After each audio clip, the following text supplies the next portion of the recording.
जी हाँ, अमेरिका ने कुछ ही घंटों में सीज फायर का उल्लंघन कर दिया। ईरान की तेल रिफाइनरी में धमाका देखने को मिला। इधर यूएई पर भी ईरानी मिसाइलें वापस आना शुरू हो चुकी हैं। ईरानी ऑयल रिफाइनरी पर सीज फायर के बाद हमला किया। उधर ईरान ने भी कुवैत में अटैक किया। आखिरकार 40 दिन बाद तो आज जाकर अमेरिका और ईरान की जंग में एक अच्छी खबर आई थी कि 2 सप्ताह के सीज फायर का ऐलान हुआ है और मुझ रूट भी खुल चुका है। यूँ लग रहा था कि मानो आज शांति वाली नई सुबह उगी है। लेकिन ट्रम्प चाचा को कौन समझाए, अमेरिका तो फिर से हमले करना शुरू कर चुका है। देखिए, अमेरिका ने कहा कि ईरान के भीख मांगने पर हमने सीज फायर किया, लेकिन फिर भी ईरान को परमाणु बम नहीं बनाने देंगे। डोनाल्ड ट्रंप बोले कि ईरान को अगर किसी देश ने हथियार दिए तो 50% टैरिफ भी लगाएंगे। जबकि पहले खुद ट्रंप ने सोशल मीडिया पर कहा था कि ईरान में 2 सप्ताह का सीज फायर रहेगा। आज 40वें दिन जंग रुकी थी। ट्रंप बोले थे कि पाकिस्तानी पीएम और आर्मी चीफ की अपील के बाद ये फैसला लिया। अब दोपहर बाद ट्रंप अपने बयान बदल रहे हैं, कह रहे हैं कि ईरान ने खुद भीख मांगी हमसे, फिर सीज फायर किया हमने। तो वैसे भी ट्रंप तो उल्टे सीधे झूठे बयान देने के मामले में माहिर है। अब कह रहे हैं कि सीज फायर के लिए ईरान भीख मांग रहा था। जब ऐसे बयानबाजी करेंगे तो जंग फिर से भड़केगी नहीं तो क्या होगा।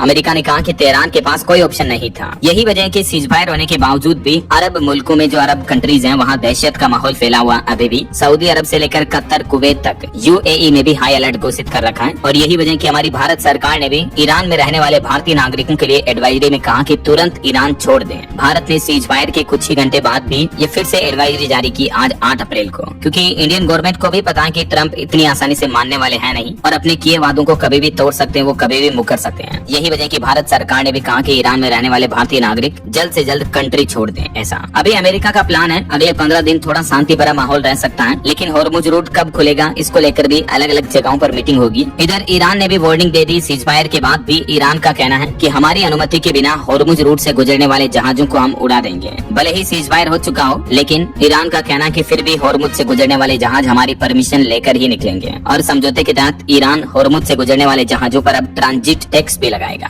मतलब टोल टैक्स की तरह वहाँ से रूट से गुजरने वाले जहाजों पर टैक्स वसूला जाएगा। इससे ईरान को कमाई भी होगी। युद्ध में हुए नुकसान का भरपाई कर पाएगा ईरान। हालांकि इस टैक्स का असर महंगाई के रूप में देखने को मिलेगा दुनिया भर में। हमारे देश में भी पेट्रोल, डीजल, फ्यूल, एलपीजी वगैरह जो है वो और महंगी हो सकती है ऐसा। और इधर सीज फायर के बाद आज डोनाल्ड ट्रंप ने टैरिफ अटैक भी कर दिया। बड़ी घोषणा करते हुए कहा कि ईरान को अगर किसी भी देश ने हथियार दिए तो उन देशों पर 50% ज्यादा टैरिफ शुल्क लगाऊंगा। जो भी देश ईरान को सैन्य हथियार सप्लाई करेंगे उन पर अमेरिका एक्स्ट्रा टैक्स लगाएगा ऐसा। और ईरान के परमाणु बम बनाने के मामले पर ट्रंप ने कहा कि ईरान के पास जो भी यूरेनियम है उसको हम जमीन से खोद कर निकाल लेंगे, दफन यूरेनियम को ईरान से छीन लेंगे।